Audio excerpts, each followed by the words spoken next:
Olá pessoal, tudo bem? Então, dando continuidade agora às aulas, eu vou falar a respeito da hipercalemia, tá bom? Esse é um tema também bastante interessante e frequente, né? Gera bastante dúvidas no tratamento, tudo, e a gente se depara com essa entidade nosológica e com bastante frequência no dia a dia de pronto-socorro, de UTI, em vários contextos, né? Para essa aula eu utilizei várias referências, up-to-date, muito bem escrito, livro de emergências clínicas e alguns artigos bem interessantes. Bom, vou começar aqui falando um pouco sobre conceitos básicos, tá? Pincelar algumas ideias de fisiopatologia, né? Lembrar que a definição ela não é consensual. A gente pode colocar um nível de potássio acima de 5 ou 5,5, ou você simplesmente poderia usar qual que é o valor de corte do seu laboratório. A incidência dessa patologia ela varia de 1 a 10%, sobretudo nos pacientes hospitalizados, né? Está associado a aumento de mortalidade. Lembrar que as reservas corporais totais de potássio são por volta aí de 3.000 mEq. Ele é um cátion que é predominantemente intracelular, né? E aí a gente tem aqui uma série de pontos bastante interessantes. Veja como existe uma associação importante entre a hipercalemia e também a hipocalemia e o risco de funcionando como um preditor de mortalidade, tá? Então, veja que aqui ó, um potássio ótimo, né, seria um potássio de 4,5. Então, esse é um valor interessante. E quando você vai se afastando para menos ou para mais, sobretudo nos pacientes que são mais policomórbidos, então, paciente que tem associação de insuficiência cardíaca, disfunção renal crônica, diabetes, esses aí são os que mais sofrem. Você pode observar com esse aspecto de curva em U. Né? E as outras comorbidades também, esse aqui seria o grupo controle.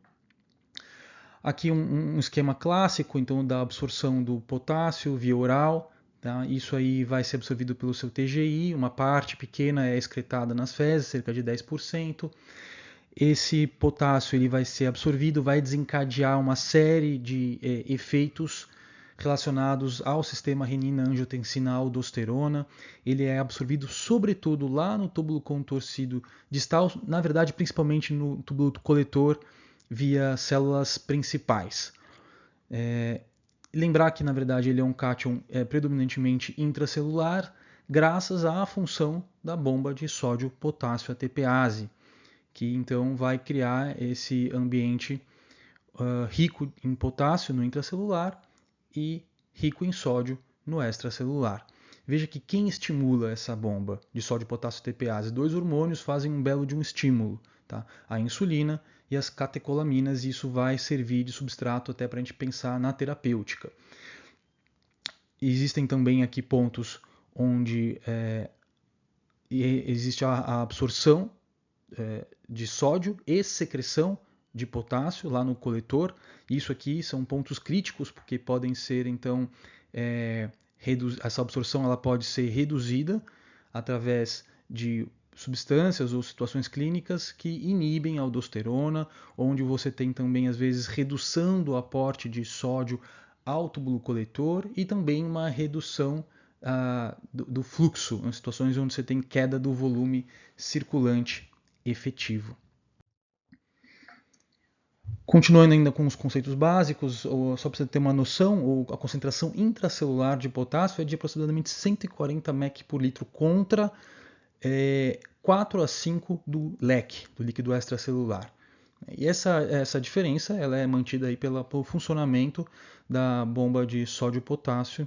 A TPase, você vê que existe uma proporção de 3 para 2. Né? Então, 3 sódios para fora e 2 potássios para dentro da célula. Isso tudo vai ser essencial para a manutenção do potencial de ação da membrana, né? Potencial de repouso, potencial de ação depois de despolarização. E então, quando ocorre uma alteração, uma elevação do potássio, todo esse potencial de repouso aqui que está nesse valor aí próximo de menos 70, ele acaba subindo, então dificultando a despolarização da célula, né? E também lentificando essa despolarização, causando então problema principalmente para as células que são responsáveis, na verdade, pela despolarização, que são então células musculares e também células nervosas, tá bom? Falando um pouco agora sobre os principais fatores de risco. Então, é claro, né, a disfunção renal é um grande fator de risco, porque simplesmente eu deixei então de espolhar potássio como deveria pela urina. Isso vai ocorrer sobretudo nos estadios mais avançados, G4 e G5, quando a TFG está lá para menos de 30. Também na lesão renal aguda grave, eu deixei as duas classificações aqui clássicas da CADIGO, aqui inclui até mesmo a albuminúria, quando a gente vai até classificar a doença renal diabética. Então a gente vai incluir a albuminúria 1, a 2 e a 3, não se usa mais aquele termo microalbuminúria. Na lesão renal aguda, sobretudo nos estadios também avançados, como por exemplo na CADIGO 3, tá? 3 vezes aí o aumento da basal, ou você pode também classificar por um aumento absoluto maior que 4, ou um aumento agudo maior que 0,5, ou também utilizando o débito urinário. Veja que a IC é uma situação clássica, o paciente pode estar usando várias medicações, que classicamente estão incriminadas no aumento do potássio, mas também veja que existe uma situação onde tem baixa perfusão, redução do VCE, do volume circulante efetivo. O diabetes mellitus, por diversos motivos, predispõe também à hipercalemia. Lembrando também que existe aquele processo de lesão da mácula densa, do aparelho justaglomerular, onde você pode ter inclusive um hipoaldo hiporreninêmico, que eu vou citar mais para frente. A clássica situação onde você tem inibição do sistema renina-angiotensina-aldosterona, tá? Uso de diversas medicações, como os anti-inflamatórios não esteroidais, e também os diuréticos poupadores de potássio. Falando um pouco agora sobre as etiologias, né? Então veja, quem vai regular os níveis séricos de potássio basicamente é aquilo que você ingere, aquilo que você excreta pelos rins e como esse potássio está distribuído dentro ou fora da célula. É isso que manda, então a princípio não é muito complicado. Então você veja que a ingestão oral ela raramente vai causar algum tipo de hipercalemia. Tá? Num indivíduo saudável, normal, sem doença alguma, isso é extremamente improvável, porque existem uma série de mecanismos que te protegem então contra a intoxicação por potássio. Um deles é um aumento agudo da excreção renal, que ocorre, e também da introdução desse potássio para dentro das células, que funciona como proteção via sistema beta 2 adrenérgico e também por ação aguda aí da aldosterona. A excreção renal, então, é o ponto essencial que eu vou comentar com vocês, e também essa distribuição que pode variar conforme estímulos, acidose, estímulo beta 2, destruição celular, tudo isso pode contribuir para que a distribuição intracelular fique desequilibrada. Falando um pouquinho sobre a excreção renal, né, a excreção renal do potássio ela pode ser prejudicada aí por 4 grandes situações. Então, a secreção reduzida da aldosterona, a aldosterona tem um papel central, atuando lá nas células principais. A resposta reduzida à aldosterona, então ou eu não produzo ela ou ela não atua direito, seria então uma resistência à aldosterona. Também, claro, se você tem uma situação onde o fornecimento de sódio e água ao distal, ao túbulo coletor, está muito reduzido, esse processo não vai acontecer, porque exige o quê? Absorção de sódio e secreção de potássio. E por fim, claro, se esse aparelho, as células estão mortas, destruídas, como é o caso na doença renal crônica avançada ou na aguda grave, então esse processo também não vai funcionar. Aí eu vou reforçar com vocês aqui que a aldosterona ela vai ser produzida lá na glomerulosa, tá? Via estímulo da angio-2. Então ponha em mente que a disfunção renal é a principal etiologia, né? Porque a capacidade de secretar potássio vai estar reduzida. Isso pode acontecer na lesão renal aguda, grave, como já falei, sobretudo nas formas oligoanúricas, tá? E também na DRC, muitas vezes também quando está associado a nefrite túbulo-intersticial crônica, né? Onde você tem um comprometimento predominantemente do néfron distal. Isso ocorre em algumas patologias clássicas, né? Na anemia falciforme, na uropatia obstrutiva, eles citam também às vezes na nefrite lúpica, tá? Isso também pode acontecer, às vezes também em casos de amiloidose. Outra situação super importante é quando você tem lise de células. Então, na rabdomiólise, por queimaduras elétricas, sobretudo, né, esmagamento de membros. Na situação de síndrome de lise tumoral e também em casos de transfusões maciças, onde, na verdade, as hemácias vão acabar tendo lise de hemácias e, consequentemente, liberação de potássio intracelular. Sempre lembre de aplicar os critérios de Cairo-Bishop, tá, que vão te ajudar aí a fazer esse diagnóstico de síndrome de lise tumoral. Você tem aumento de todas aquelas substâncias que estavam predominantemente dentro da célula. Então, ácido úrico, potássio, fósforo e também redução do cálcio. Então, você tem uma quelação do cálcio, tá bom? Tem valores absolutos e valores percentuais que podem te ajudar nesse diagnóstico. Uma das grandes patologias que é extremamente interessante é a insuficiência adrenal primária, né, como causa, etiologia clássica de hipercalemia. Eu coloquei aqui para vocês vários sinais e sintomas. Lembre que na insuficiência adrenal primária você tem uma destruição da glândula em si, diferente da secundária, onde o problema é na produção do ACTH por inibição do eixo hipotálamo-hipofisário, que a principal causa seria da secundária a utilização de corticosteroides, o uso crônico de corticosteroides. Aqui não. Aqui então a glândula foi lesada, em geral doença de Addison, tá bom? Seja por origem autoimune, seja por uma destruição da glândula por metástases, por exemplo. Aqui na nossa realidade, doenças fúngicas, sobretudo tuberculose, é uma grande causa. E aí você tem uma constelação grande de sinais e sintomas que eu não vou me estender.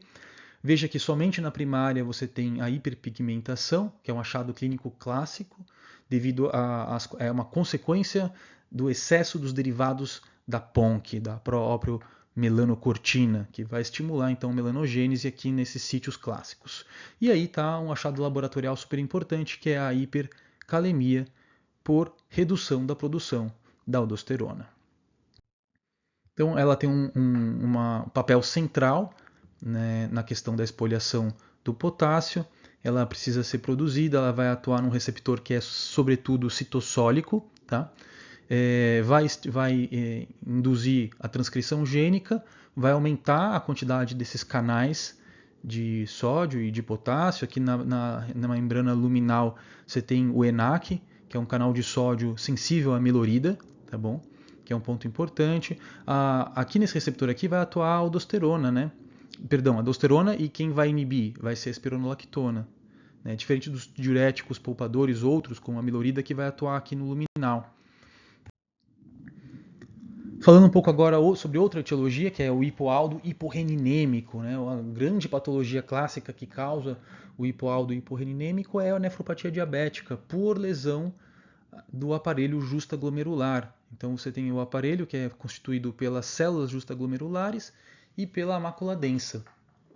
E aí o diabetes ele pode causar lesão aqui, causando então um déficit de secreção de renina, e isso leva a uma hipercalemia desproporcional ao grau de disfunção renal. Essa aqui é a grande dica.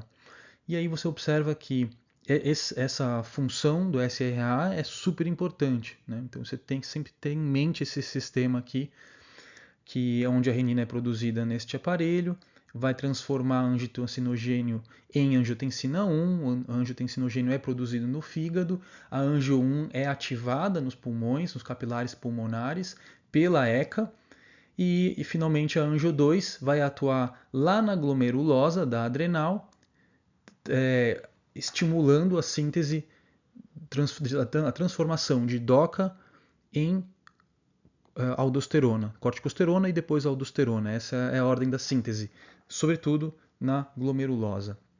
E aí a aldosterona vai fazer o seu papel lá na célula principal. Vale a pena citar aqui duas condições mais raras, tá bom? Que é o pseudo-hipoaldo tipo 1 e tipo 2. O tipo 1 você possui uma espécie de resistência, tá, do túbulo coletor aos efeitos da aldosterona. É uma mutação genética no receptor mineralocorticoide e também é uma síndrome um pouco heterogênea, tá? Então pode também ter alterações do ENaC das células principais. E é uma clássica nefropatia perdedora de sal, onde você vai ter hipercalemia crônica e hipotensão arterial. E agora também a pseudo-hipoaldo do tipo 2, que é essa síndrome de Gordon. Tá bom? É uma hiperativação lá daquele canal de sódio cloreto do contorcido distal, que é justo o alvo dos tiazídicos. Né? Então é como se tivesse uma superativação, um efeito oposto aos tiazídicos. Então você vai acabar tendo, em vez de um efeito que você esperaria do tiazídico, controle da hipertensão, né? Hipotensão. Aqui você vai ter hipertensão, tá? Hipertensão, hipercalemia, acidose metabólica, hiperclorêmica, né? E hipercalciúria também, podendo até causar uma espécie de osteopatia. E aí o tratamento, adivinha, é com tiazídicos. Sobre medicações, né? Acho que é até um ponto bem mais relevante do que essas síndromes raras, lembrar das clássicas medicações que estão incriminadas em hipercalemia, que você deve suspender e não deve iniciar em pacientes com franca hipercalemia. Né? Então, por exemplo, tacrolimus e ciclosporina pode causar redução de renina, resistência também à aldosterona. Os inibidores do sistema renina-angiotensina-aldosterona, classicamente os IECAs, BRA, espironolactona e pleronona. Os beta-bloqueadores, sobretudo não seletivos, que vão atuar lá no beta-2. No beta-1, os beta-1 seletivos, isso não é muito relevante. A intoxicação por digoxina pode causar também. Né? Os AINES, penicilina G, tá? É raro, mas poderia causar em crianças, em bebês que estão recebendo. Deixei aqui uma longa lista aqui para vocês. Qualquer coisa é só dar um zoom ali no celular deitado, que você consegue dar um zoom para ver essa longa lista de causas.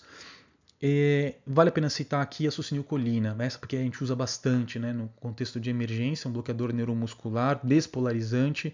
E lembra, uma das contraindicações à succinilcolina é a hipercalemia, né? Ou situações onde você tem superexpressão dos receptores lá na placa mioneural, você pode ter uma superexpressão desses receptores por miopatias. Então, um paciente com esclerose múltipla, um AVC grande, depois de 72 horas, tá?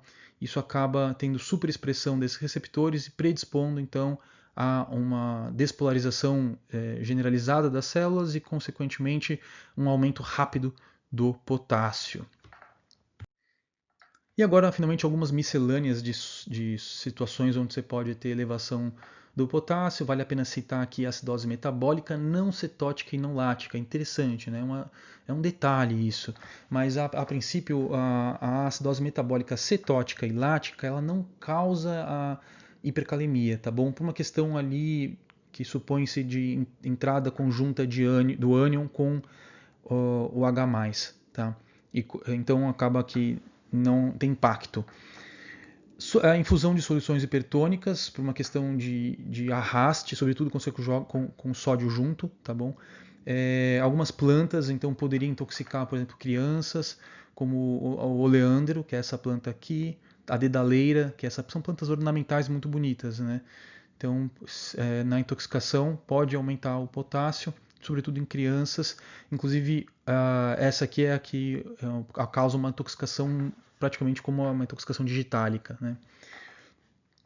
Também o veneno do sapo cururu, né, pode ocasionar efeitos alucinógenos e também aumento do potássio. E exercício, tá bom? E aí, aqui, né, eu deixei por último, mas essa é uma causa que você tem que pensar logo de cara, né? Então, a pseudo-hipercalemia, né? Então, aqui também a gente tem causas, sobretudo relacionadas à técnica de coleta. Então, e problemas na coleta, com o uso prolongado do torniquete, que fica comprimindo muito tempo, pode causar hemólise. Paciente que às vezes ou está muito ansioso ou fica contraindo o braço, fazendo uma contração muscular excessiva, ou se você fica fazendo bombando aqui o antebraço para poder facilitar. Isso pode ocasionar também aumento de potássio e a hemólise por si só da amostra.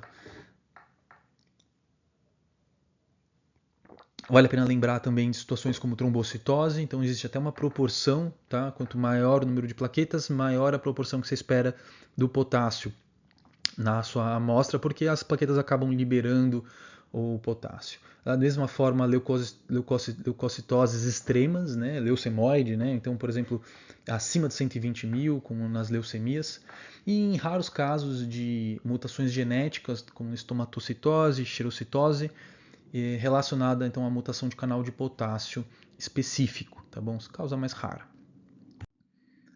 Vale a pena citar aqui a paralisia periódica hipercalêmica. Essa é uma causa bem rara também, mas eu já vi caindo em prova, por incrível que pareça.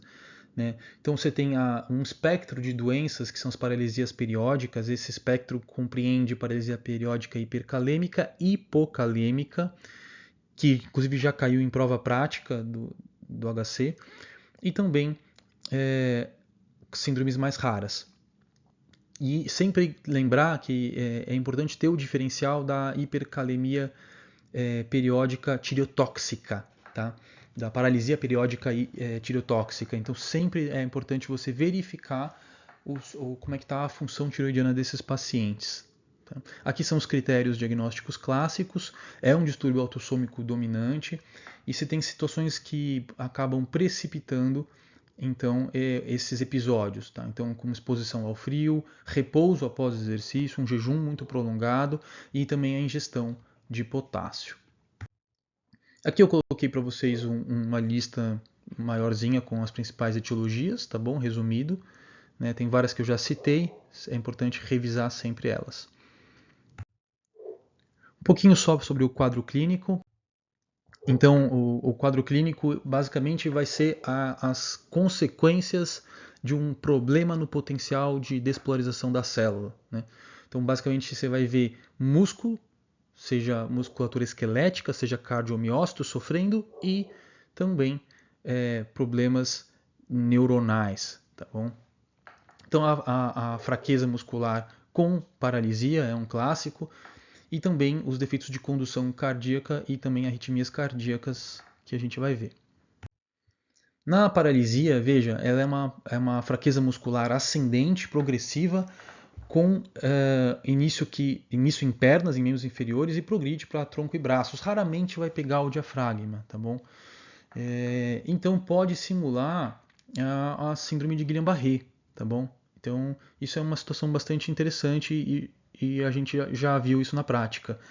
Também pode fazer parestesias, contraturas musculares, fasciculações, né? E pode vir de forma episódica aí quando se tratar daquela síndrome. Aqui os defeitos de condução cardíaca, as arritmias cardíacas é extremamente importante. Você tem uma clássica de livro, né? A associação entre o potássio e as alterações eletrocardiográficas. Então tudo começa com a onda T apiculada, né? Uma redução do intervalo QT, um prolongamento do QRS, a onda P desaparece e depois você tem aquele clássico ritmo sinusoidal. Então, para lembrar, é a onda T subindo e a onda P achatando com o QRS alargando, tá bom? Isso é um clássico. Né? Mas, veja, isso é de livro. Hoje sabe-se que o eletro ele não é sensível o suficiente, nem confiável o suficiente para você ter essa associação das alterações com o valor laboratorial. Tem casos de potássio maior que 8 até 9 sem alterar praticamente nada no eletro, tá bom? Ou no máximo uma onda até um pouquinho apiculada. Porém, ele é um excelente marcador de complicações, tá? de risco para esse paciente. Então, ele é super bem-vindo sempre, ou quase sempre. Aqui que eu quero que vocês tenham em mente, de fato, né? Então, muitas vezes não vai se manifestar daquela forma que a gente espera. Então, tenha em mente que a hipercalemia pode sim causar um quadro eletrocardiográfico de BRD, então com aquele famoso RSR', né, em V1, com RS espessado aqui, RS empastado em V6. Um quadro de BRE também é possível, tá bom? Então você tem um QS ou um R S profundo em V1 e um R puro alargado também, sempre um BRD, um BRE, se espera-se um QRS maior que 120 milissegundos, né? Padrão de bloqueio bifascicular, BAVT é uma bela de uma dica, tá bom? Como está aqui ilustrado. Um padrão de supra-DST pode acontecer, é um diferencial de supra-DST. A bradicardia, seja sinusal, seja uma bradicardia juncional, também é possível, também é uma ótima dica. Né? O ritmo idioventricular lento, que é esse ritmo aqui, tá? Então ele já está prestes a evoluir para um quadro de FV, a sistolia, tá bom? Então tenha em mente essas outras manifestações aqui da hipercalemia. E aí vem um artigo super interessante que ele fala sobre, um artigo recente, ele falando sobre os mitos e lendas, tá, da hipercalemia, que hoje pra gente agora é um mito e que você tem que ficar atento a esses pontos, né? Eu vou revisar com vocês rapidamente. Então, esse artigo ele deixa bem claro, né? E fala, olha, um mito, um primeiro deles é o Sorcal é útil e seguro. Não, não é seguro e não é útil, sobretudo na hipercalemia aguda. Tá bom? Então tem revisão Cochrane em 2005, 2015, 2020, até mesmo falando que talvez para DRC não seja bom. Tá? Outro mito, esse aqui, puxa, quantas vezes a gente não. Às vezes você é educado de uma forma e demora para você reestruturar o seu conhecimento. Né? Então não se deve usar ring lactato. Né? Por quê? Porque tem potássio. Né? Isso é mito, tá bom? Então você pode sim utilizar o ring lactato para esses pacientes. Não é uma solução, né, que é uma solução cristalóide balanceada, tudo. Tem esse pouquinho de potássio aqui, isso não vai ser significativo e inclusive parece que o sorofísio é mais incriminado na piora da hipercalemia do que o ring lactato que tem potássio, tá bom? E também o mito 3, né? As alterações do ECG decorrentes da hipercalemia são previsíveis e confiáveis. Acabei de falar disso, não é previsível e não é confiável. E aí o mito 4, né? Então, aqui todos os pacientes com hipercalemia devem ser tratados com cálcio. Não é todos, tá bom? Então, o cálcio endovenoso foi descrito lá em 1950, tá? Uma medicação bastante útil, deve ser usada em vários contextos. Por exemplo, pacientes que têm alteração grosseira do eletro, sim, faça o cálcio. Tá? Atraso de condução, arritmias típicas, alterações típicas. Né? Paciente que teve parada cardíaca, cujo racional você tem uma alta suspeição ou você tinha um eletro com alteração eletrocardiográfica, ou uma suspeita alta de hipercalemia, na PCR então pode ser feito o gluconato de cálcio também. E da mesma forma, não se deve fazer, isso também é consenso, não vamos fazer o gluconato de cálcio para um paciente com hipercalemia leve, ou seja, menor que 6, tá? E sem alterações do ECG. Então, eletro normal com menor que 6, também é consenso que a gente não precisa fazer. Né? E aí o que não tem consenso? Alguns defendem que um potássio maior que 6,5, mesmo sem alteração do eletro, deveria ser feito. Ou aqueles que tem só uma ondinha T muito pouquinho apiculada, assim, isso é discutível. Tá? Alguns defendem que maior que 6,5 vale a pena fazer, outros acham que isso deveria realmente ter alteração eletrocardiográfica. E aí agora eu vou falar um pouco sobre o diagnóstico e classificação. Aqui, então, bom, veja, o diagnóstico, né, é uma dosagem laboratorial, né, mas tem formas de você, então, refinar um pouco isso. Essa aqui é um quadrinho, uma sugestão de classificação bem interessante. Então, o potássio depende do seu laboratório, né? Então, entre 5 e 6, tá? Entre 6,1 e 6,5, e maior que 6,5 sempre vai ser grave. Né? E aí você pode juntar com isso a alteração do eletrocardiograma. Então, se está entre 5 e 6 com eletro normal, é leve. Aí, se está entre 5 e 6 com eletro alterado, moderado, e assim vai, tá bom? Sempre que tiver aqui entre 6,1 e 6,5 com um eletro alterado, já considera-se como grave. Tá bom? Toda vez que está grave, você tem que tomar medidas mais agressivas e também monitorar o seu paciente. Sobre o tratamento, finalmente. Aqui é um resumão do tratamento. Né? Então, veja, quais são as grandes condutas diante de uma hipercalemia, né? Então, aguda. Né? Vamos olhar para o eletrocardiograma do paciente, você vai lançar a mão de todas essas ferramentas terapêuticas, o gluconato de cálcio endovenoso, insulina endovenosa, beta-2 agonista, inalatório, bicarbonato endovenoso, furosemida endovenosa, as resinas de troca, tá? Algumas delas ainda são utilizadas, vão ser utilizadas, né? E a hemodiálise como conduta final. Então, falando um pouquinho aqui sobre a monitorização, né, que é a primeira coisa que você vai ter que pensar a respeito. Eu preciso monitorar esse paciente, preciso levar ele para a sala de emergência, preciso solicitar leito de UTI. Então, acima de 6,5, né, e aqueles pacientes que têm alteração eletrocardiográfica precisam de monitorização. Tá? Então, isso também é um consenso. E veja, aquelas elevações que são crônicas, leves até moderadas, então, assim, até 6,5 no máximo, né, alguns colocam até 6, na verdade, com ponto de corte, cuja causa é uma DRC ou um paciente que está usando só um remédio, né, você poderia ser mais tranquilo, mais lento, né, e não haveria então uma necessidade de internação ou também de monitorização. E aí poderia simplesmente fazer orientações dietéticas e introduzir um diurético oral, suspender a medicação, uma coisa mais ambulatorial, mais tranquila. Tá? Sempre tem o racional qual que é a etiologia, né? Se é medicamentoso e crônico, ele não vai subir rapidamente. Agora, se for uma disfunção renal aguda, isso aí tem potencial de subir rápido. Então você também tem que se antever ao motivo que levou à elevação do potássio. Falando um pouquinho agora sobre o gluconato de cálcio, né? Uma das grandes estrelas do tratamento. Né? Ele vai fazer aquela função de estabilização da membrana, né? Que a gente chama, na verdade, ele está simplesmente melhorando a questão do funcionamento do potencial de ação das células, permitindo que ela se torne novamente mais facilmente excitável e que melhore a dinâmica do potencial de ação. Então, a dose clássica é de 1.000 miligramas, portanto 1 grama, diluído em 100 ml de soro glico. Né? Isso seria a ampola em geral é de 10 ml, né? Que é o cálcio a 10%, com 1 grama, então, ou 1.000 miligramas por ampola. Essa infusão ela pode ser feita nessa diluição rápida, em 5 minutos, né? Sob monitorização. Lembrar que o gluconato é o que a gente mais tem acesso, né? Mas também existe o cloreto de cálcio. O gluconato ele é melhor em algum sentido, porque ele causa menos irritação no vaso e menos potencial de necrose tecidual. Tá? Então ele é mais seguro nesse sentido.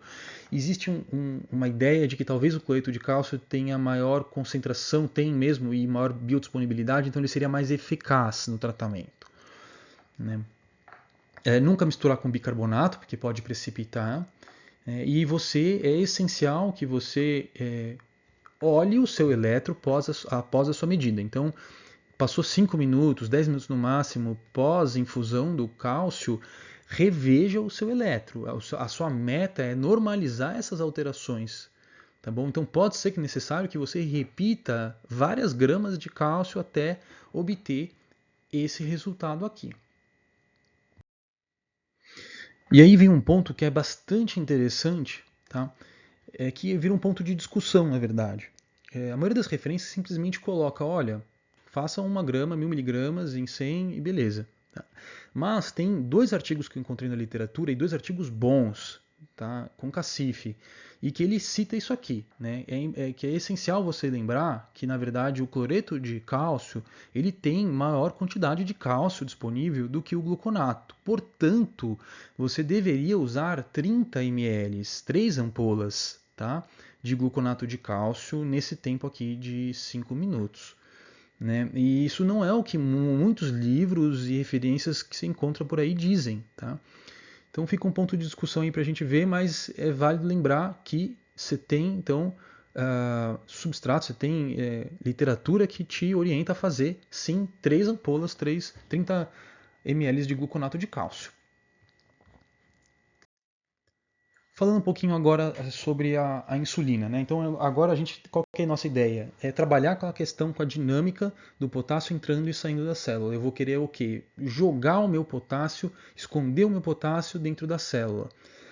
Para isso a gente pode lançar mão de vários artifícios. O primeiro deles, e muito importante, é a insulina. Né? Então a gente vai poder usar a insulina 10 unidades endovenosa, com 50 gramas de glicose endovenoso em 30 minutos. Tá? Esse tempo aí pode variar, conforme a referência, 30 minutos está de bom tamanho. Poderia ser feito em bolos consecutivo. Tá? Então ele cita que para casos graves você poderia ter um benefício extra de agilizar a sua terapia fazendo esse esquema aqui de 10 unidades com 25 gramas. A literatura às vezes fala, olha, tem estudo com 25 gramas, estudos com 50 gramas, tem estudos que comparam doses de 5 unidades, de 10 unidades e 20 unidades. tá bom? Mas 10 assim é o consenso maior, tá bom? É o que a gente vai usar de fato na prática. Vale lembrar que poderia ser feito 5 unidades e acho que o principal racional, eu não encontrei isso, mas a gente sabe do racional que paciente com disfunção renal mais avançada, essa insulina ela vai recircular muito mais. Então, usar 5 unidades em pacientes que têm uma TFG menor que 45, menor que 30, tem um racional bastante interessante, mas eu não encontrei isso escrito, tá bom? Veja que essa diluição ela pode ser feita simplesmente com 10 ampolas de glicose a 50%, ou seja, 100 ml, direto com as 10 unidades de insulina lá jogadas no meio, e infundido em 30 minutos, ou poderia ser feito também 500 ml. Por isso que algumas referências colocam de 30 minutos até 4 horas, né? Mas muitas delas ofertam essa possibilidade aqui de fazer em 500 ml de soro glico a 5%, tá bom?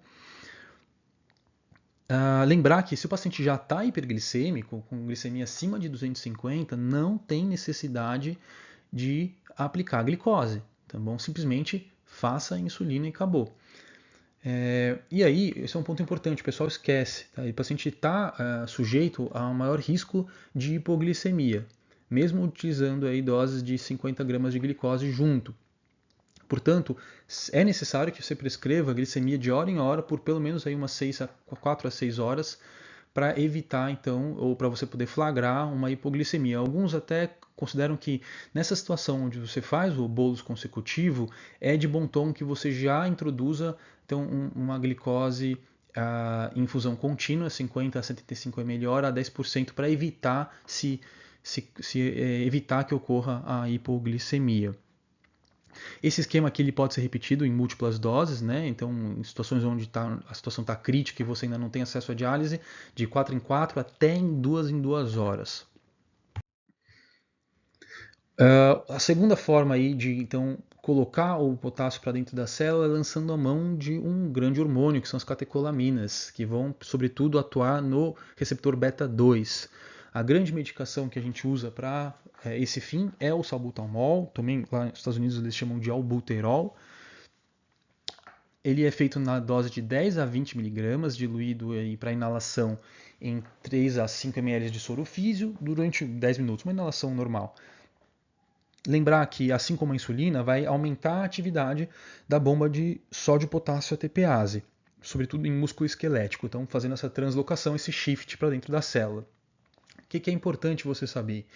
Veja, essa dose de 10 a 20 miligramas, ela é uma dose muito maior do que a dose que a gente está acostumado a usar para broncodilatação.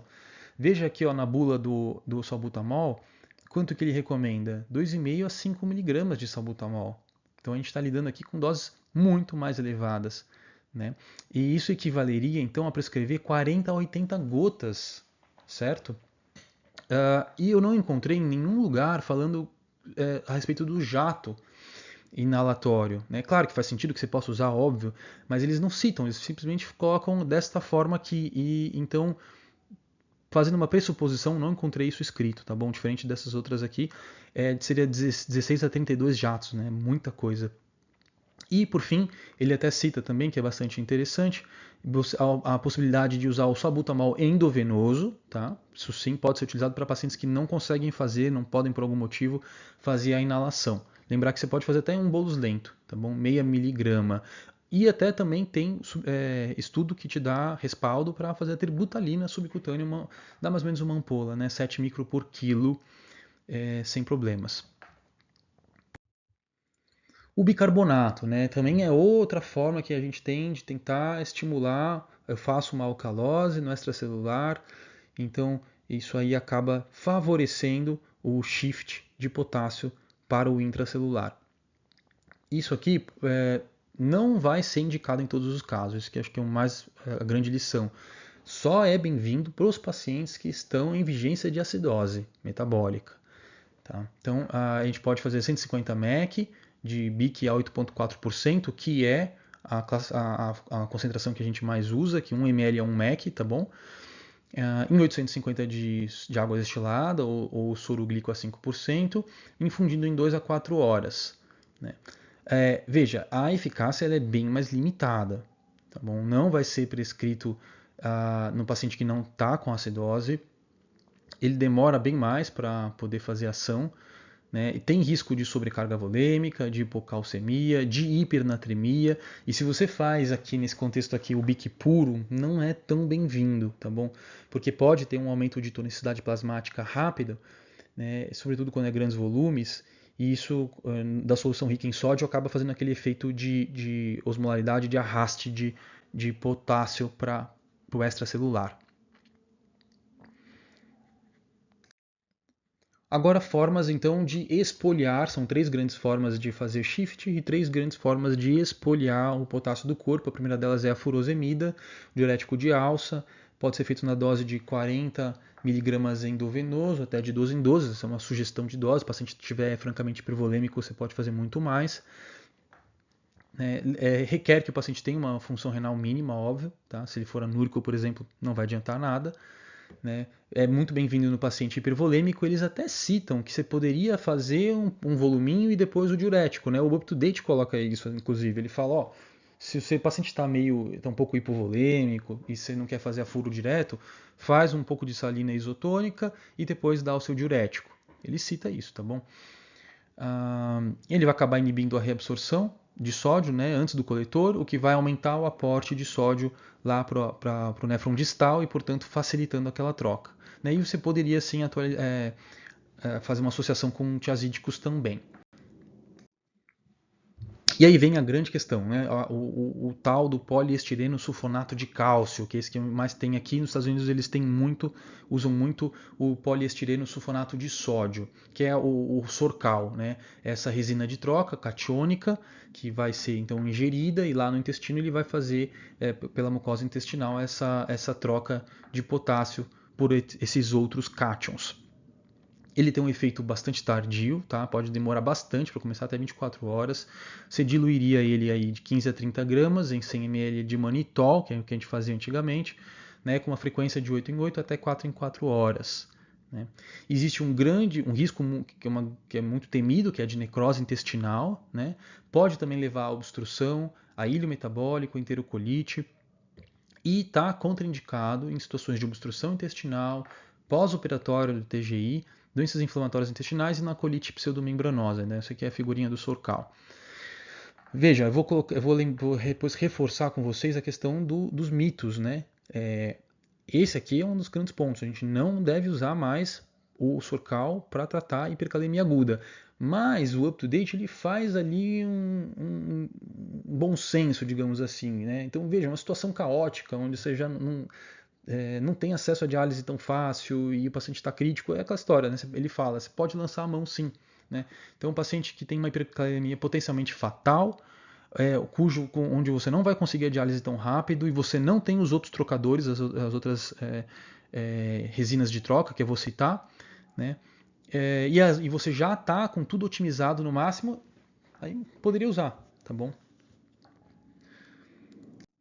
E aí vem esses dois resinas de troca que são novas, né? Que aí sim a gente pode usar no contexto da hipercalemia aguda, também na crônica. O primeiro deles é o Lokelma, que é o nome comercial, que é o ciclosilicato de zircônio de sódio. Né? O apelido dele é o ZS9. Vai ser usado na dose de 10 gramas de 8 em 8 por até 48 horas. Né? Ele tem um efeito de ação rápido, né? É um composto não absorvível, vai fazer essa troca aí, de sódio e hidrogênio por potássio, tá bom? No trânsito intestinal. E o patirômero, né? Que é o Veltasa. Esse aqui eu até encontrei registro na Anvisa, mas na hora que você entra nas farmácias digitais ali, não mostra que tem estoque, né? Não sei como é que tá. A gente não usa em hospital público isso, né? O patirômero, que esse é outro polímero orgânico, né, não absorvível, que vai fazer essa troca. Faz efeitos colaterais como constipação, isso que é super importante saber, hipomagnesemia, né? E a dose é de 8,4 gramas e pode ser repetido. Aqui só para reforçar com vocês a questão do poliestireno sulfonato de sódio e de cálcio, do Sorcal, né, com essa revisão aí de 2005, né, que fala para você que não tem benefício e tem risco, tá bom? Inclusive até mesmo no contexto crônico, né, aqui é o artigo dos mitos e lendas aí do da hipercalemia, né? Então a recomendação é essa aqui, tá bom? Não tem mais espaço e papel para utilizar. E finalmente a hemodiálise. Então, situações, mais do que os métodos dialíticos, principalmente a hemodiálise, é altamente eficaz em corrigir a hipercalemia, tem essa capacidade de reduzir aqui em velocidade rápida. Vai ser bem indicado, claro, nos pacientes que têm uma disfunção renal grave, já avançada, e a gente tem as indicações clássicas aqui de hemodiálise, né? Uma acidose refratária, né? Uma hipercalemia refratária, né? Nas intoxicações exógenas a gente sabe ali que é o lítio e tem outras que pode ter um grande benefício, né? Na paciente com uma hipervolemia refratária também, né? E sintomas urêmicos proeminentes, sobretudo na pericardite urêmica e na encefalopatia urêmica, por retenção azotêmica grave, né? E aí aqui um resuminho do tratamento. Veja, a aula foi mais direcionada para o tratamento, para conduzir o paciente agudo, grave, né? Mas você tem também todo o manejo do paciente mais ambulatorial, onde você vai primeiro fazer uma alteração, um ajuste da dieta, você vai depois suspender ou reduzir as drogas inibidoras do sistema renina-angiotensina-aldosterona. Eventualmente você vai fazer uma introdução de um diurético de alça. Eles até citam aqui que nesse contexto as glifosinas podem ser bem-vindas a ajudar a controlar, né? E aí depois no paciente com DRC, né, você associa aquele bicarbonato para manter aquele alvo de 22 que parece ser bom para eles. E também considerar até para você poder usar essas medicações, o IECA, o BRA, etc., associar uma resina trocadora como o patirômero e as outras.